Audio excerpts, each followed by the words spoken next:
Give me your number to contact again. Give me your number again. Give me your number to contact again. Give me your number, baby. I have a set to connect it. To connect it.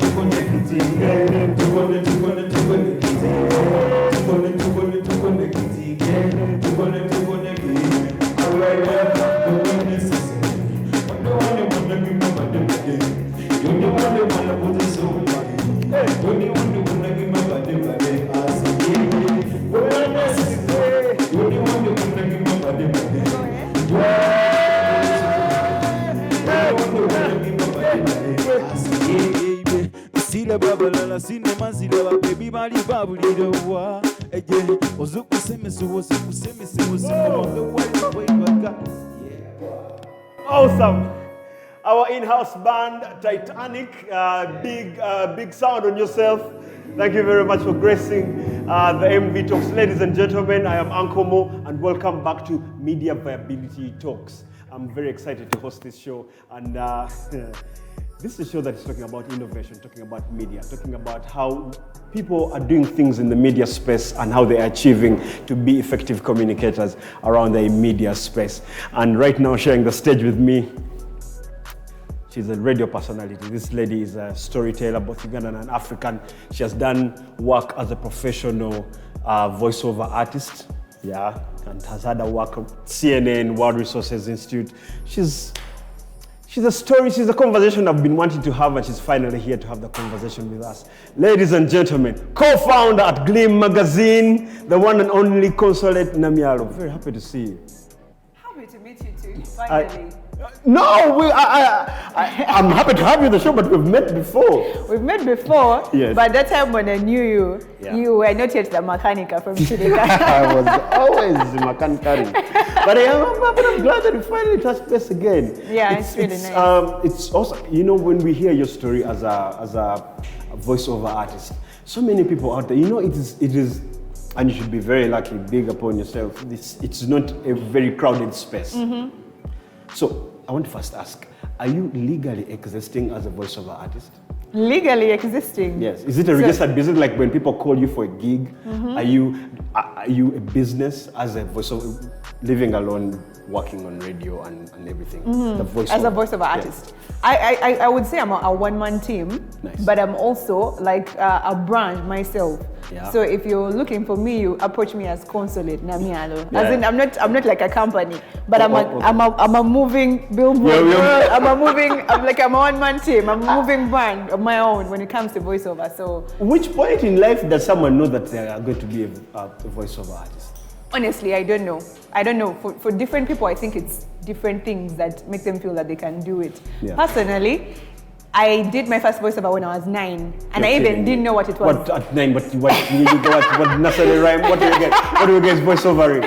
So I even didn't know what we were doing. We had neighbors. I think one of them used to work at a radio. So this guy comes home and asks my mom for my brother and myself and some other kids. So we go to this place, to the studio, and I still remember it was a yogurt advert, yogurt and milk. I think it was for kids. So we did it, and I didn't know what it was about. But then when we went back home, they played it for us, and we were like, okay. That was us. Interesting.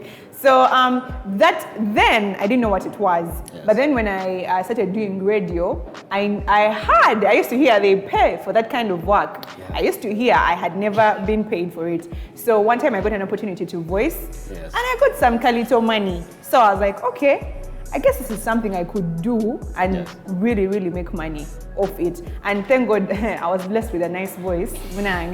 Some things are meant to be. So I started doing it like that. And then I was doing it like, not seriously, yes. But the point that made me realize that this could be really big is when, I used to watch this guy called Bill DeWiz on YouTube. He talks about... guy called who? Bill DeWiz. Uh-huh. He talks about voiceover on YouTube, uh-huh. And he was mentioning all these freelance platforms and how you can upload your profile. Oh, wait, don't even go there. I'll come to the freelance platforms later. Okay. I'm still diving into Consolate. Mm-hmm. Now, you're like you said, you're moving billboard. So your thing is on you. Mm-hmm. When they call you up, you just show up and you just do the gig. Mm-hmm. Like for example, if I may ask, the last gig you did, what was it? I actually did something this morning. You So what did you do this morning? So I actually did something this morning. It has something to do with a veterinary shop. They're selling some, I think it's medicine for chickens that they've just imported from the UK or Europe. You just don't even care, you have the voice. You just Yeah, but that I remember what I voiced, so yeah. It was an ad. It was an ad, yeah. Nice. So when the people are picking on you, is your command of the language important? Is your accent important? What is it that they like about you? So everyone comes to you looking for a specific thing. Some people like the voice. Then others, actually, it's a what should I say? It's a matter of different things that you can look at. The voice, the accent, the intonation, how you tell the story. Presentation is very important. Some people think anyone can be a voiceover, but it really isn't, because there's different forms that you can do this thing in. There's narration, there's IVRs, there's educational content. There's a lot of stuff, documentary. It's all different, and the tonations also matter. So me, I've been doing this for a while. Now I feel like I can do most of them because I've been practicing and getting to experiment with all those different styles. And now I'm at a level where I feel like I can do 90% of all those styles. Of what's there, and you, like you say, it's a one-man team. But have you carried on this skill is there anyone else that you want to be like Namyalo, or you still want to first develop yourself? What do you mean? Like someone are you training people? Do you get people? Lots of people come to me. Tell me about that. Lots of people come to me. Basically, people are like, oh, by the way, Consolate, I want to do what you do. Like, people, they hear your voice and they're like, hey, man, you did that. So what are you supposed to do? Most people think, oh, I have a good voice, I'll go and do it. Zero. So, yeah, they come to me and I'm like, it's a process. First of all, you have to start by reading out loud. Yes. It's very weird. You're a mad person. Yes, it's very weird, but you literally have to read out loud to yourself. It's like you're talking to yourself. But as you read out loud, are you making sense? You're also supposed to be listening to yourself. Yeah, like because someone is going to listen to this, so is it making sense to you? Is it making sense to you? Before you throw this garbage to everyone else. Thank you. So like each time you look at a script, you're supposed to first read it. Sometimes you first read it, internalize it on your own, and then you understand what kind of audience maybe it's for, what kind of intention the writer has the message, the way they want it to be out there. And then after internalizing it, you start reading it out loud like a mad person. I used to do that. No, but Consolate, you are a mad person already working on radio. You guys work on radio, you be there talking to each other. Not talking So to us. I want to know which one started first, radio or voiceover artist? So radio. So is it safe to say it's about the point you discover you're a voiceover artist? Yeah, when I got on radio. The people on radio, is it safe to say they are? Not all of them. Okay. Not all of them. They are fine. Not all of them. I'm sorry to say this, but some of them just know how to read, but they don't know how to tell the story. They don't know how to translate what is in the script to make sense. So I mean, as radio personalities, we read mentions all the time. Right. But you can tell that this one, like this a one has typewriter. art, this one, you can tell. Yeah. So it's not for everyone that's in radio. It's actually a skill. It's talent. People think it's, Now when you talk about a skill, it takes me to, because you see, a talent only gets you into the room. Then to stay in the room, you have to work it. You have to keep working hard. There's no, people keep saying, hey, natural. You know it's not true. Yeah. So how do you work on your skill to be a better voiceover artist? So apart from working on your skill, there's also some other, what do they call them? More interpersonal. You're supposed to work on yourself also as a person. How do you relate? How do you, like when someone calls you for a gig, how efficient are you? How reliable are you? How do you show up? Are you willing to learn? Are you flexible enough? So those are some of the things that it's part of the package. But what I can say is that first of all, you need to get more work. You need to get yourself out there, because if you don't get work, some of us, okay, not me in particular, but some people don't have discipline. Like you can't practice on your own. Yeah. So the more work you get and the more diverse or different it is, the more like you're practicing. And how do you get yourself out there? Some people think that, okay, I'm a voiceover, I'll just sit there and gigs will come. But the thing is, I'll keep talking as I walk around. People will hear people will hear the voice. Zero. Actually, there's many people who say when you ask them how did you get on radio, they're like, I was actually talking to people. I used to greet people every morning, and someone said, you have a voice for radio. So, but but anyway, the thing is, you're supposed to look for where your money is. You're supposed to look for who has your money.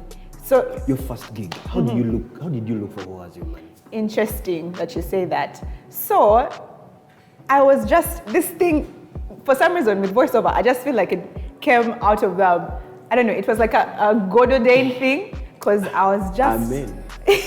I was just there and I was like, how about I start doing voiceover and I make money off it? Right. I even didn't know how much money they give. So I go to the internet. I wanted to do narration, so I looked for a script. I remember it was about albinism, albinos in Tanzania.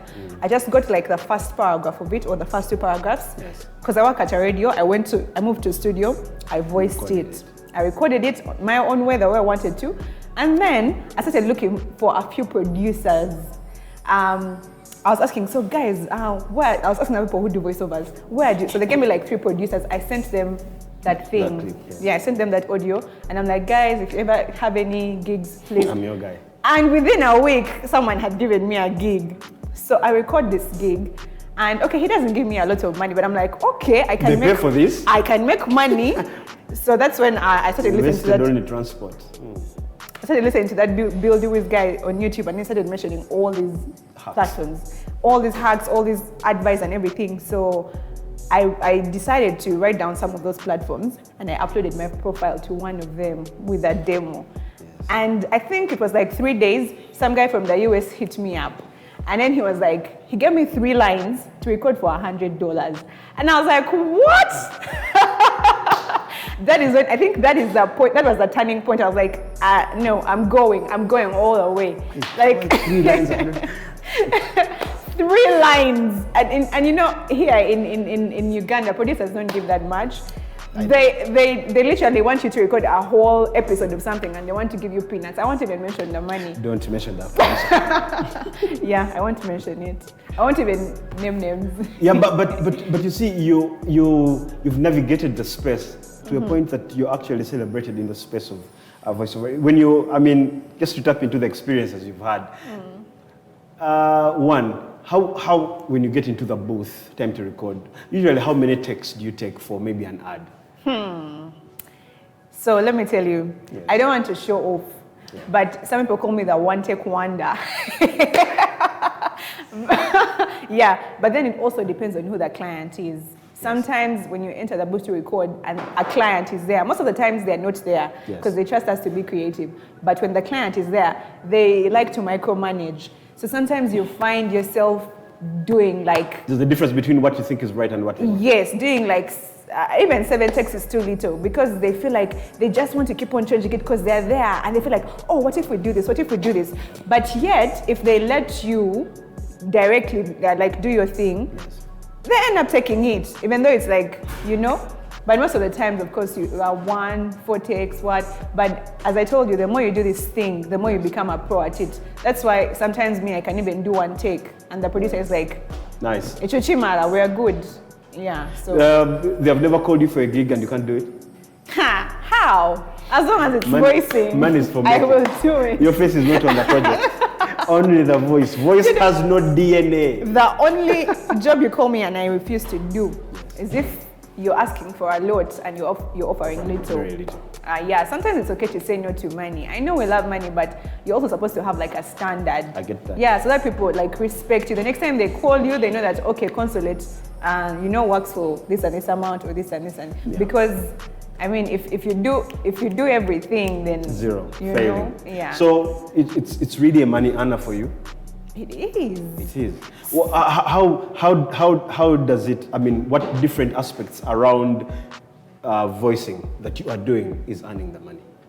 There's What ads. aspects? Okay, there's ads, there's narration. Narration is what? What happens? E-learning. It's more like telling a story, like a documentary. Oh, Like a documentary. The way someone is, I was going to. Then the lion. 8 o'clock. Yeah, something like Those that. things, those guys will be telling us things when you're watching that Geo. Yeah, Nice. Like have you done one of those? No, I haven't really. But have you done one like African stories and you're the voiceover? Maybe guys are going. Yeah. Those things that they manipulate us with, like here buds and someone's going to the well and stuff. Yes, and definitely. Such things. I think this week I did something about I think 2 towns in Nigeria, and they're like going deep down into the place. They show you the gods, their deities, how they live and what. And you know, sometimes you voice the stuff, you don't see the video, but when the whole production comes back, together, you're like, wow, and I then know. laugh. You're like, yo, sometimes nange netia sometimes. So one of them is voice that's documentary. Then you talked about ads. Then you talked about what There's else? e-learning, How? there's IVRs. Now, e-learning is like you're teaching someone. Usually when you go on YouTube and you say, if you want to do this and this, step 1, do this and this. Such step thing. 2, or it's actually for kids also You in actually school. sounded like you're doing that. Yeah, so also e-learning, kids, teaching kids. E-learning. You've done a gig in e-learning as Yes. well. When did And- you pick that one up? It was during this COVID season? Yes, a lot Crazy. during COVID season. There's something else you talked about that is something what? IVRs. IVR, that's IVRs are like, Sorry. hello and welcome to Barclays Bank. For this, dial this. Please. So IVRs are those ones, that woman you hear behind the Yes. phone. I just think that there is like, what do they call it? Software that I just have to key in words and then they are said back to me with a fancy... No, it's real people. That's good. That's Yeah. good. That's good. And so there's IVR, there's doing docus, there is doing e-learning, and there's doing ads. These That's ads, broad. and also ads are like in different categories. So yeah, there are mentions, then there are those that just want sweepers. What did these you guys call were it? playing. The sweepers? The sweepers, eh? For example, the DJs, they usually have that thing, DJ something on the ones and twos. Oh! Then there are very many. There are different Yeah. styles and different, yeah. And sweepers are like, even for a radio show, if like you're doing the breakfast show, that person comes, you're listening to this person and But this my person. issue I have with that one, okay, probably not an issue. How do you build your work? Because now you're giving someone a sweep and they're like, hey, DJ Uncle Mo. And you see, then you pay. But this guy's going to use it for the rest of his career. Auntie, you see, you're supposed to have an understanding with this person, whoever they are, and you're also supposed to be happy with whatever deal you break with. If you feel like you can break even, it's okay. And me, most of the DJ sweepers that I've done, I know that DJ somehow. yeah, So yeah, it's okay. How do you build voicing? How do you build? That's a very tricky one. Very tricky because different people build differently, and different clients. That's why I was saying you're supposed to like build your brand to a certain level, because they'll bring Consolate, and then the other guy, the people that are giving you that job are like, we shall give her this amount of money. But Uncle Mo, you might come in for the same job, Yes. and they will give you maybe So bintu birimu, like, I don't want to say Level. politics, but birimu levels. That's true. But anyway, for people who are like trying to start out, or people who want to have a clue, just make sure that you look out for people who are already doing stuff. Established. Ask them how much they charge for this kind of script, how much they charge for this kind of work. And then depending on where you are, you strike a balance. And you're like, okay, this might work for me. But just like keep your ears on the ground, know how much people are Rates, charging ongoing for what. rates. Yeah, and also it depends on who the client is. That is true. Because I'm not going to charge MTN. When a company is purple color, you're like, you give them whatever. When the company is yellow, you change. So I'm not going to ask a startup the same money I'm going to ask an established company, because I know these ones, they are going to put it on a big stage and watch, and you know they even have the money, so why not? Why don't you make some of that stuff? Yeah. Okay, so you build and everything. Going back to something you wanted to talk about earlier, freelance platforms. I've learned that you're on a number of them, freelance platforms. I am on a I want number you of to them. get people dive into what freelance platforms are. So, right now, Yes. more than ever, the world is more connected than it has ever been. You can work anywhere, you can work with anyone, anywhere in the world. Yeah. So this freelance, some of them are called pay to play. The ones they call pay to play, you like subscribe, maybe monthly to like, To you keep know, on for the those guys to get you some clients or something Get like you that. gigs, yeah. But you're not even guaranteed that you're going to get them. So you sign up to pay them. Something like that. Sad. So I stay away from those because I'm like, I feel unique in myself, because if I'm going to get a client from Spain or a client from the US, they're looking for a Ugandan, and that's what makes me stand out. Because most of the jobs I end up picking off those platforms clearly have Ugandan or East African or African. So the ones that are not pay to play, the ones that what you do now for voiceover, but there are very many others. Whether you're a designer, whether you do film, you can upload, put your profile up. Freelance platforms for all different trades, you mean? They're all for different trades. Also, the ones I'm on, there are some I'm specifically on that are for voice, but there are others I'm on that are for everything, Kayola, everything. Okay, am I even calling them the right thing? Because someone might want to look for them. Is that what they look for? Freelance platforms? Yeah, they're freelance platforms, pay to play, but you can look for whatever you're doing specifically. Great. Yeah. So the good thing with voiceover, you don't have to. They don't have to ask you questions or anything. They just listen. That's why I love this thing. Your interview is as your interview is the audio. Like, me, that's why I like it. Like, oh, do you have send me a few of your demos. Oh, I like this one. Should we work? Yes. Yeah. So you just put up your profile, like 3 or demos in different styles. Yeah. And then they reach out to you through your email. You attach your contact. You attach your email. Yeah. They reach out to you. But then they pay you. There's some others whereby they are the middleman. The platform is the platform is the middleman. So you can exchange messages.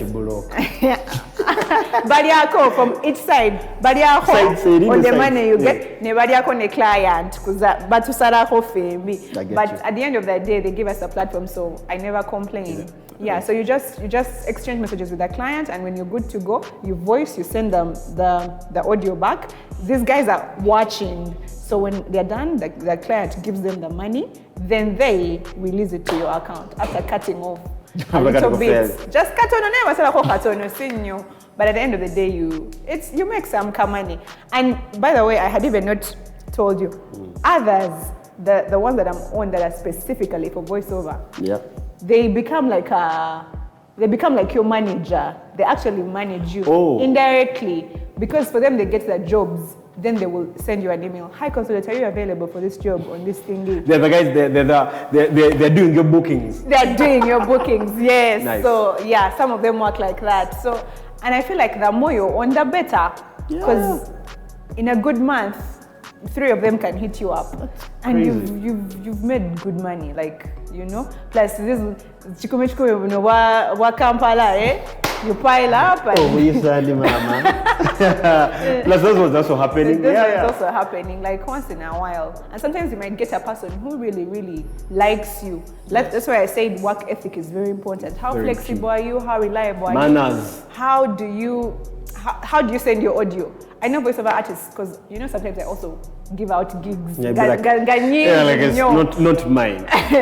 Overflow. Or I need to work with maybe 4 people. So I outsource. I'm like, I have this gig, send me your thing. So there's some voiceover artists who will send you that audio without even removing repetitions or what. They want you to do all the editing for them. Crazy. So personally, I'm not that voiceover. I try to make it as easy as possible for the producer. And I guess that's why they always come back. Because they're like, Consolate, chap. They know they're going to get it on time, and they know they're not going to do a lot of work. So you're supposed to work on yourself also. Yeah, and I actually want to go right there, working on yourself. How have you reinvented your craft? How long have you been voicing? 9 years now, because I started on as campus, first year. Yeah. 9 years voicing. How are you working on your craft? How do you keep reinventing yourself? And is there, you saying, if we were in an interview and we were both for the same job, is there something you'd say that you'd be like, I do this different? In that space, how do people compete? How do people compete? So what I can say is that voiceover keeps on everything, it keeps on revolutionizing itself. So what I can say is that you have to always know what are the new things that have come in. These days people are using all kinds of microphones, all kinds of settings, all kinds of, what do they call them? The programs to edit your things and what. So you're supposed to always be, what should I say, looking out for what new technology people are using. What else did you know now that has changed a little bit and it's now what's selling? Also, you have a recorder at your house? Yeah. You can record the ad from your house and just send to the client? Please, yes. No. You have a booth at your house? So, okay, why? Because people usually go to studios. So for you find it better to give someone a finished product than... Not really finished. Not really finished, because at the end of the day, I give it to you raw, but I don't want you to, again, suffer so much with this. So for you, because you're already a voice artist, so you want, I want to look at it that you add value to your audio. Then I know how to do that stuff. When I'm done, I put it in my audition, then I try to clean it out for you, cut out the repetitions and organize it so that you don't also have to do so much. So that's the edge. You're asking for the edge. That's the edge. Some people just know how to record and send. Some people just record and send. Yeah. You actually do value addition. I actually didn't have a recorder. I only got a recorder last year because COVID happened. Again, 2020 is the year most of us needed, because I kept on postponing getting that thing. And then I started getting gigs in 2020 and I somehow had to go to studios. It was hard moving and stuff. So that's when I was like, this is it. And I had to just invest and get it. And life has been easy. Like I can wake up and someone is like, on a good day, someone is like, can you record this? Like, I'm like, 30 minutes, you'll have it. 30 minutes. I don't have to go anywhere. So if there's anything that you've changed over the years doing your gig, has been to get equipment around you? No, that has really been very helpful. Very, very helpful. That's smart. Yeah. So is there anything else, any other defining moments on your journey that you look at and you're like, that changed that changed my game, that changed my swing? I think I told you, those 3 lines are recorded for $100. You are like this. They are always happening. They will always be that turning point, because that is when I literally stepped out of office and I was like, I kept on talking to myself that night. I'm like, yo, people really make money off this stuff. Howly, $100 3 lines. People are looking for like our services. People think like, you just go there and talk. Come and talk. You also come and talk. You come everywhere you go, people are listening to you. You think you're going to go to... But I was a Zero. So anyway, yeah, that will always be the turning point, because after that, the next day I came back, I just went all out. I was like, here. Like that will always be the turning point. Ever thought that you would stop doing it? Was there a moment you're like, I don't like voice, I don't like that? Have you ever been sad on your journey as a professional voiceover artist, and you're like, I think I want to quit? I think I want to quit. I've never ever gotten there, because I believe like voiceover is me. That is something I can do. And even though we charge for money, if our cause was right, because I'm a storyteller, if our cause was right, I guess I would even do it for free. You get? But of course there are those moments where you're like, but especially with our people here, I've not had problems with international clients. But this one, they're like, everyone can talk. Ugandans have to change the way how they many do languages things. can you speak? I speak English, Luganda. Those are the 2 I speak fluently. Yes. Though, if you remember how I was telling you one Taekwondo? Yes. Luganda, we can sleep there, but it will still come out. It will come out. It will still come out. Yeah. So yeah, what was I talking about? Yeah, I was talking about a time where I felt like, and it happens once in a while. Like sometimes you trust people that you work with, that they'll pay you and come through. Yeah. So you don't even like, again, those are lessons that you learn. Sometimes you have to have like you have to have an agreement or something. You hear your voice blasted on a big platform, and this person is still not paying you. Like they do that stuff a lot. The reason I asked actually in the beginning if you're legally existing. Because it's easier to take down people when you have a legal stand yourself. Yeah, and I feel like for me, I've been so, I don't want to say like, but I've been blessed to work with people who are like trustworthy. But I also have this thing that I can read. I have a BS reading meter in my head. Like I can call out. proportion of I can tell. the quality of BS. Quality of BS. I can tell it. I have that meter in my head. When I'm having a conversation with someone, I can tell this one is going to be complicated. Yeah. But then again, like I told you, lessons. So going ahead, probably there should be like something like an agreement. Yeah, MOU something. Yeah. MOUs, what? So that again, we don't have to go through all those things of, hey, Consolate. My friends call me all the time. Consolate, we had you. Are you the one who did this thing? You're like, those guys didn't. And I'm like, so these guys eventually used that thing and they didn't pay me. So again, you cannot hide. Let me ask, what are they paying for? You voicing or them using it? Oh, me voicing. Exactly. They're paying for me voicing, but there's something that some of them do of like, we'll wait for it to go up. We're not sure if it's going to be confirmed. You get it? Yeah. So of course sometimes, like I say, sometimes you can have that verbal agreement of like, okay, whatever, we'll give you this if it goes up or not. So sometimes they I think in their mind they're thinking, they will never know. Because there's something I did and then I went to Bara. I left Kampala, I went to Bara. Yeah. And I never ever knew if it would ever be used. And apparently it was playing. It was like, I think, which phones are those? I've forgotten. And I think it had played for over a month. A friend of mine called me from Kampala and said, Consolate, I've had you on this radio doing this thing. And she told me that exact thing. Yeah. I was like, wait a minute. So I called this guy and I'm like, hey, so you eventually, oh no, I forgot to tell you. So some of them are, but I'm learning how to sieve them out. Now I know my guy, I know my people. They come through, they're always there. So yeah. And you can also tell when someone is professional or not, or they're just playing. Oh, they're just storytellers. Yeah. Storytellers the other way around. The other way around. Ugandan. Okay, no. So, COVID, did it affect your gig? Did COVID affect what stuff you're doing? Actually, COVID did not. See, the thing is, COVID defined a lot of things. COVID showed us that digital is the way to go, and just being connected and mobile is the way to go. Because there's something about voiceover, right? It's not going anywhere anytime soon. Because the world we live in, we need to communicate. I get you. So COVID happened. Instead, the Wulang was increased because people now need to tell people how to be aware, wash your hands, do this, do this. Did you do any COVID? I did. There's one that was on all radios. It was a whole COVID thing. So COVID e-learning, kids are at home.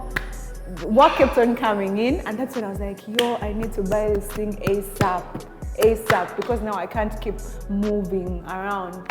Yeah. This has been a very interesting conversation. Now, this is very, very Uncle Moto, don't join voice. But I'm glad that people have a chance to now dive into this thing that is voicing. Because like she has said, she's a one-man team and she's doing all these great things. And you can make yourself be available everywhere when you go to these freelance platforms. That's great. That's great. Before I even let you go, I know among your hobbies, you're a runner. I'm glad you didn't run off this set. Have you ever done this like competitively? I know. I just do it for fun. I actually like doing it alone. It's like a release. Yeah, when you do it with other people, maybe take a more competition. Not even competition. Sometimes they lag you behind. So it's a release. Me, I like doing it alone. It's a release. You experience everything at your own time. And when you're done, personally for me, when I'm done, I feel energized. That adrenaline rush when you're sweating and everything. It's just a good, you know, but you're also supposed to run through places that inspire you, eh? Right. You go through estates, and then you start saying, I'm going to buy that house. It's a way of like, it's meditation, but it's also like looking for inspiration and just a release from the whole day's work and everything. It's a release for me. It's been awesome having you. Thank you for having me. Please consider coming back if we ever invite you. It's been awesome having the conversation with Consolate Namyalo. She's so many things. Next time we'll talk about other things. We have other things. She's doing other things. There's Glim Magazine there. Then there is Kafunda Creative. Kafunda Creative. Awesome, you're doing great work. Thank you. Happy to host you. Thank you very much for joining us at MV Talks. Please come back again. Come and catch so many of such stories, such interesting works of people making big steps and moves in the media space. Thank you very much. I've been your host, Uncle Mo. Yay! Bad girl, you are nice. Onda demokasunda basi. Oli wa beito li walaisi. Uletere kuchi obaba sachi. Yeah. Original. Don't you want to put into over China. Kasusu kali original. Wamono kubisaze. Wagala nyo era undi mumosai. Wandambuza jiri kukagari. Uruzuna nilibuza ninozani. Zani shit. You brighten my day. Muliro semena puliro muliro inside. When you come away, muliro tambura puliro muliro inside.